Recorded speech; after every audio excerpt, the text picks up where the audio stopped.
Hello and welcome to another Developer Diary. In this Developer Diary, I would like to talk about pre-production and how it's super important.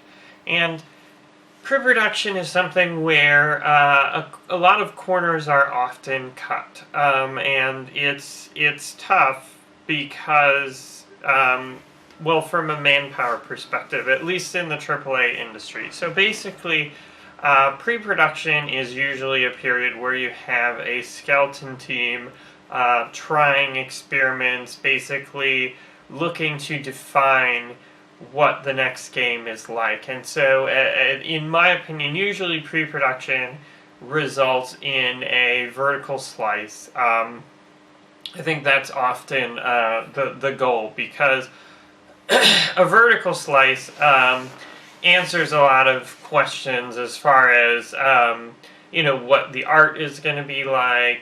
What basically it shows you what you're targeting for.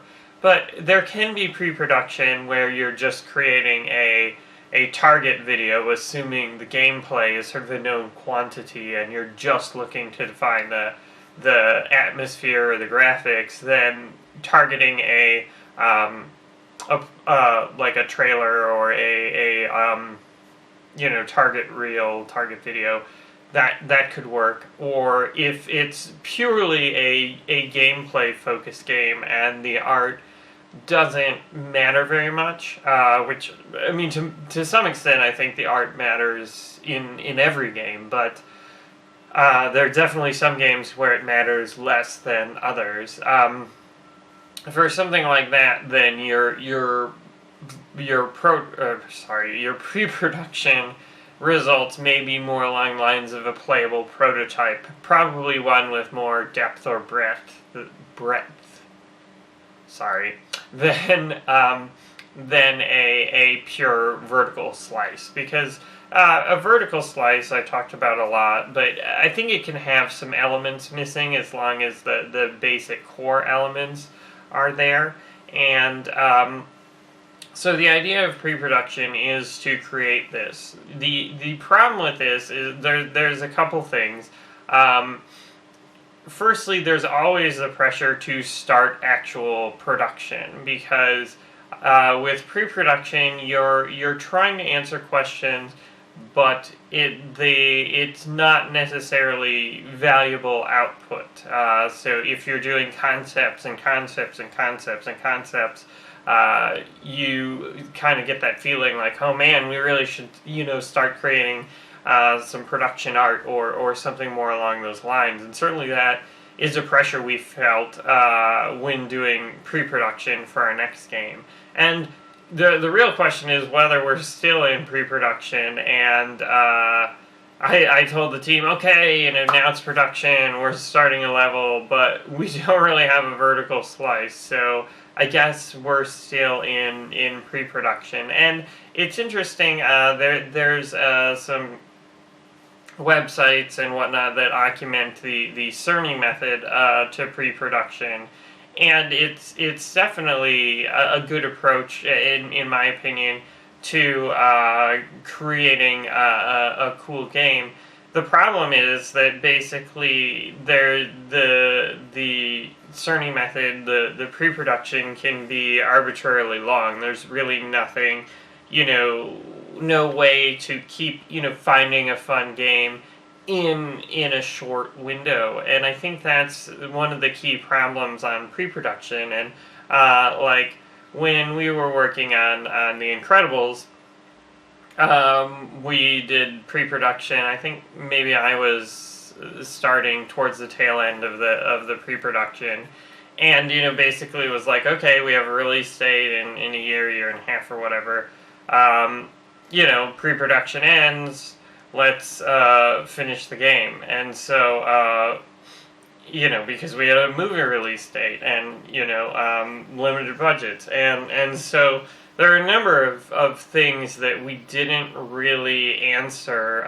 Like, we knew that the game was supposed to be combat focused, but we didn't really come up with a good fighting system, I think. And I don't know anyone who would necessarily argue that point. I don't think our you look at a game like Bayonetta, and holy crap, is it, fun to fight, and even if you're just button mashing, and then you compare that to The Incredibles, which is like, the punching, there's not really a strategy there, and it definitely doesn't quite, feel good, and I think, that is basically, we ended pre-production, because we had to, and then those questions, we needed to answer in pre-production were never answered, and then certainly when you have deadlines looming over your head, and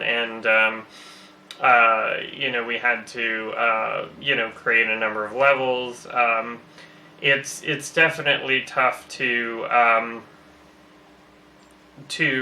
sort of go back and revisit all those things, even when they're important, if you're on a tight schedule. So I think that's kind of a problem with a lot of games, is that they exit pre-production with sort of a wishful thinking, like, I hope the other elements of the games will fall into place, and certainly I think even with the best vertical slice, there's still so many other things in the game that need to get done, and so, an example springs to mind. I didn't play it, but Alien Colonial Marines, I think it was, basically had this really cool E3 demo they kept showing, which I assume was probably their vertical slice, and then the rest of the game didn't really match that, and I don't even think the vertical slice appeared in the final product.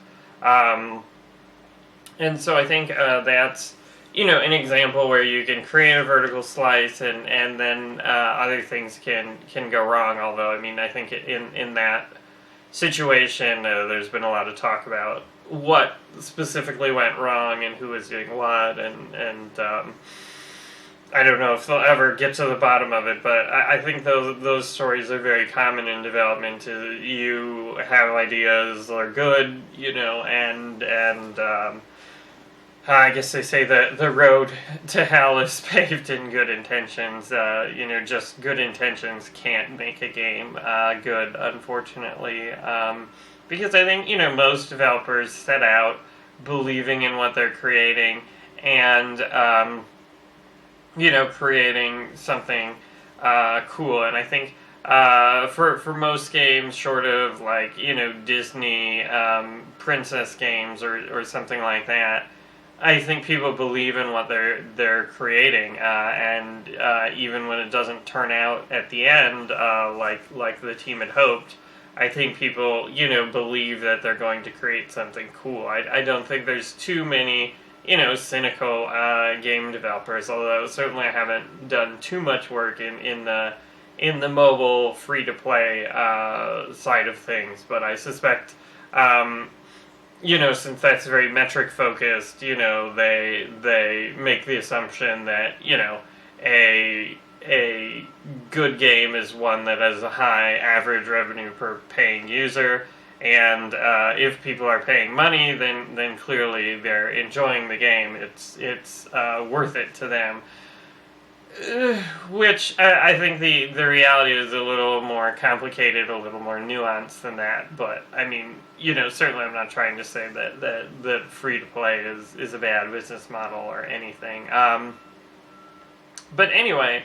Back to pre-production. So I think it's really about answering questions and determining what game you're making and getting a better feel for how long it will take to make that game.